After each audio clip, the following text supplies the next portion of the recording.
Welcome. Thank you for being here. My name is Eleanor, and today, welcome to the channel. Today we're going to be talking about your company name and your logo, your website, all that.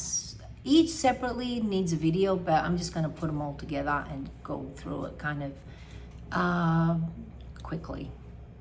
I did write some notes. This is my first video where I've actually got notes. 36 videos in and I've got notes on my 36th video. Okay, company name and logo. So let's start with company name. Company name should be something that represents your product or service. For example, mine is Macaron Tart. So it represents, I sell macarons and I sell tarts. So it's Macaron Tart. Also, the chef that taught me, he was known for developing the Macaron Tart, which is basically macaron cookies on top of tarts. So it was kind of symbolic and it fit well, or it was synchronicity for me. So I just went ahead with it. So if you sell, like, for example, Duck Donuts is the name, could be your family name and donuts. So if you're Smith, it could be Smith Donuts. Keep it simple, keep it 1 or 2 words or 3 at max. Keep it simple. Your benchmark should be,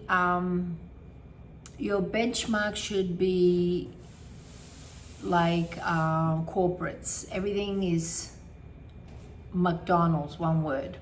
Nike. What restaurants? I don't know. Outback. Just 1 word.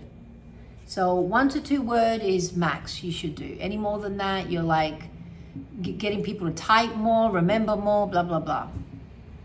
Okay? If it's your family name, you can just use it and it's no one can sue you because it's your family name.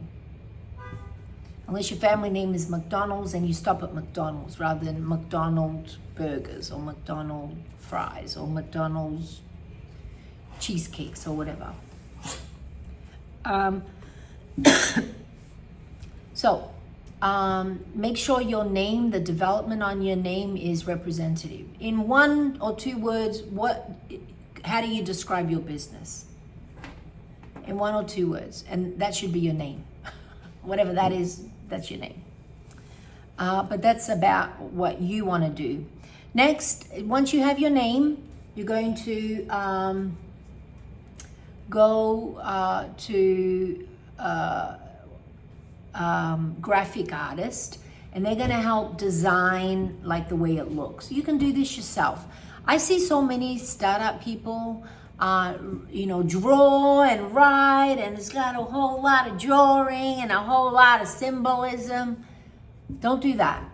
Just pretend you're a corporate and do something where it just requires 1 symbol. So my one, as you can see, is the Eiffel Tower. See the Eiffel Tower? So I put it in my name to represent I'm French. Isn't that smart? I thought that was pretty good.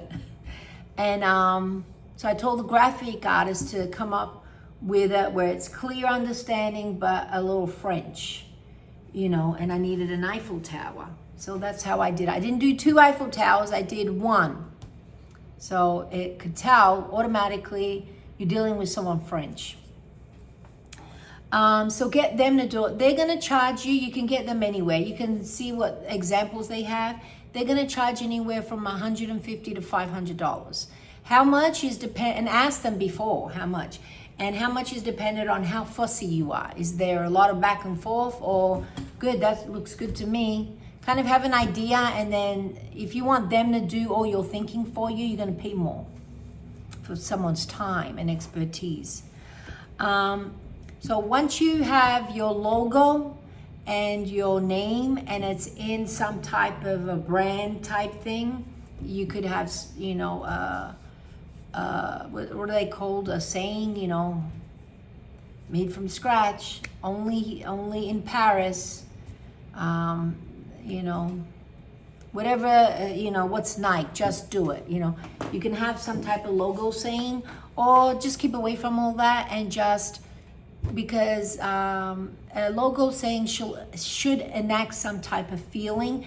People think a logo saying says additionally what you do, and it could, but it should enact some type of feeling. Like in Nike, just do it. Just get over your fear and do it. So go for that run, or be the best you can be in sports. Okay, so once you have that, you're going to go to the IRS. Once you know you're gonna go move forward, don't go to the IRS until you do this. Otherwise, this is where the money starts coming in. So I would do your name and your logo first, then I would set up your website. I would get all that done. So then when you're going to the IRS, it literally is just before you start business. You pay everything up. So a month before you open, 2 weeks before you open, do everything else. But it's hard because you need your name. You need your name. So you go to the IRS and you go irs.com or whatever, and it's going to ask you, starting a business, opening up a business, and it'll ask you for your type of structure. We'll talk about it. If we haven't done it, look for the video structure, business structure, what to be. And then you're going to fill it out. And then it's going to give you options. So if your name is Macaron Tar, like mine, it will tell me if it's taken or not. It's available. So how do you know if it's available? IRS. IRS will tell you if it's available. So, and however even if your name is Macaron Tar, but on everything you're operating as Macaron, then tell them what it is. You'll pay extra for operating under not your name. But don't do any of that. Just pay for what you're operating in. Just operate in what you're operating in. That's how they get you with everything. Just keep it simple. So, and then you're going to pay your 120, 150, whatever it costs to the IRS to go into business and, they spit out your EIN number. So for their troubles and use of your own name, they're gonna spit out a EIN number. And that is like a social security number for you. And you're gonna operate in that. If anyone asks you for your EIN number, that's it. And it never changes. And then you're going to go to a website developer. Now, most businesses like Google, Yelp, they don't play with you. They don't acknowledge your existence without some type of website. If you don't have a website, if you're just on Facebook, you're not in business. You're just some schmuck at home. No one cares. According to them, because they don't play with you. When I lost identity of my website because I was moving or whatever, I did something, and they only wanted to acknowledge my existence if I had a website. So they mailed in my code so I can reenact and reactivate everything. They don't play with you. I was moving from one store to the other, and I wanted to change all my stuff, and they wouldn't let me. They say you have a brand new store, which is fine, but you can't close the other one. You have to go through the whole process, which is a pain in the bum because people are still calling me from the other place. I went on the website. It's it says that there used to be one. Well, that doesn't mean anything. There's no website under that address. There's no anything. I don't conduct business. There's no phone number. Anyway, so you have to have a website.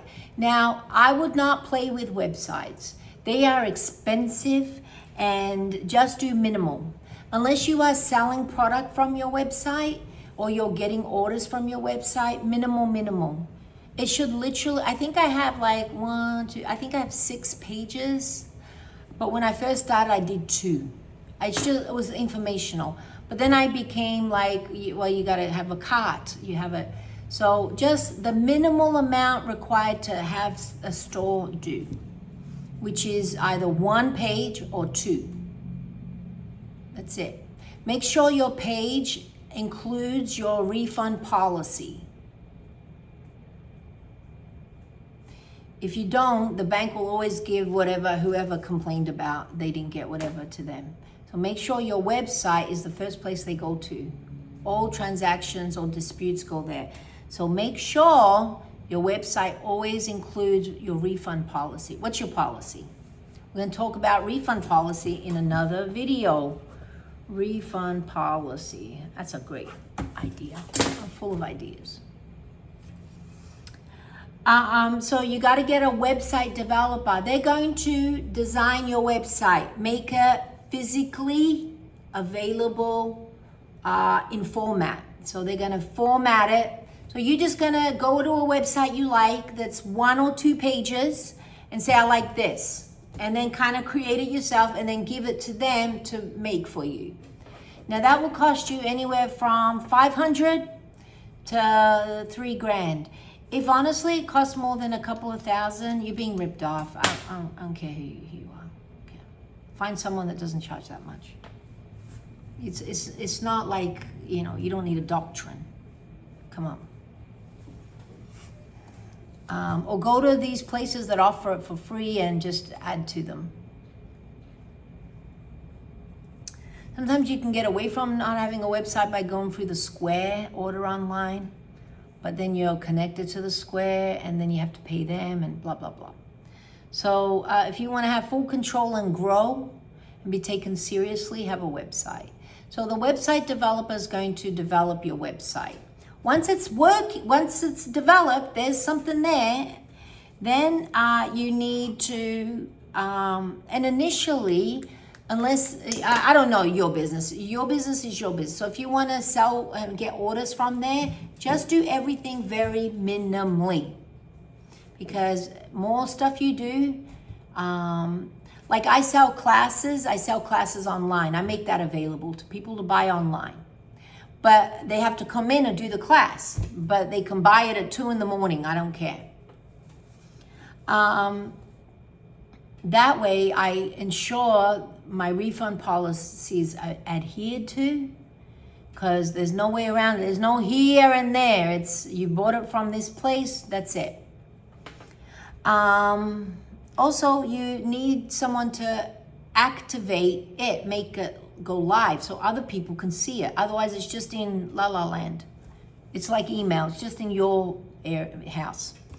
So you go to a web hoster like Bluehost. I use Bluehost. People in the business say that's terrible. I've used them for 10 years. They are terrible, but they've got it good, so I'm good. I'm a creature of habit. I like to not move around if possible. They're going to tell you if your website name, macarontart.com, is available. If it is, you can snatch it up for $20 a year. And you can do 1 to 3 years. When you first open, just do everything for 1 year because you don't know what business you're doing, if you're going to be in business. And just renew until you get to like 2 years. If you think you're going to keep going, do everything in 3s. Phone 3s. Do everything in 2 or 3s. It's cheaper. And then you're also going to host the actual website. So not just the name, $20 a year, but the actual website to make it live. And that will cost you anywhere from $2 to $10 a month. Now, some of these buggers are not very ethical, and their rack rate is like $30 a month. And when you run out of your year, it automatically goes to rack rate. So you have to call them. I mean, it's hard. So do it for as long as you can and ask them for the cancellation policy. Can you cancel in a month blah, blah, blah. Always don't ever go to anyone without you knowing their cancellation policy and the charges, and get that in writing.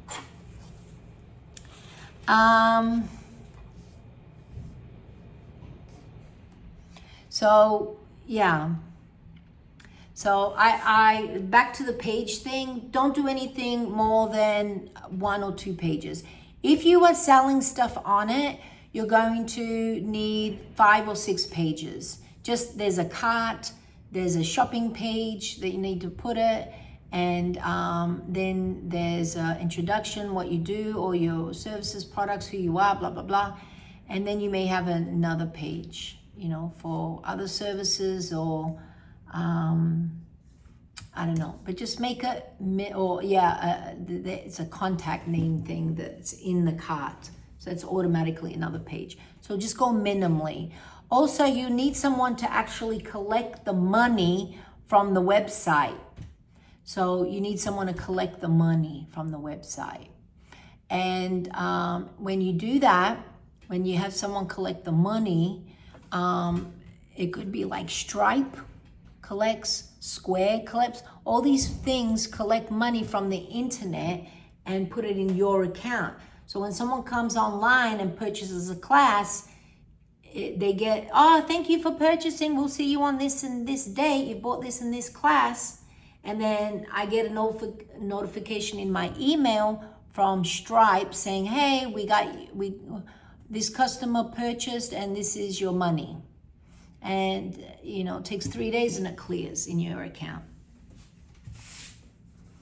So you'll need that. So if you can help it, don't do it online. Maybe do something where people can order, but not order online. If you're a small business, I wouldn't do all that. I wouldn't get into the big boy stuff. You know, the big boys are trying to move it into a direction of robots doing everything for you. I think there's a place like McDonald's that just runs on robots. I hurt my little scab. Anyway, are you running on robots? Then ignore that. You don't want that. You don't want any of that. You don't have a mobile app. You don't have any of that. So just run traditionally. You know, there's a lot of normal old people in the world, you know, that are not like 15 and wanting everything on an app. So, yeah, people just want to call up, get their order, come in, or if you have a product that delivers, that's different. If you're doing cookies that deliver, that's different. You know, if you're doing pies and things like that that deliver, you're going to have to get into dry ice. You're going to have to call up a dry ice company and ask them for dry ice. And whenever I get my gourmet ingredients, I have my supplier send it all with little ice, dry ice, little cubics. You know how you send your kid off to school with a little ice thing and it melts by by 3 hours time to keep their food cool at temperature so you're not hurting them? That's the same concept, except dry ice lasts for 2 or 3 or 1 day or whatever you're buying. So you're gonna have to contact them, and then they will supply you with the dry ice, and then you put it in each box with your pie and call it fragile and phew. A lot of you won't be doing that, but if you are doing that, that's how you do that.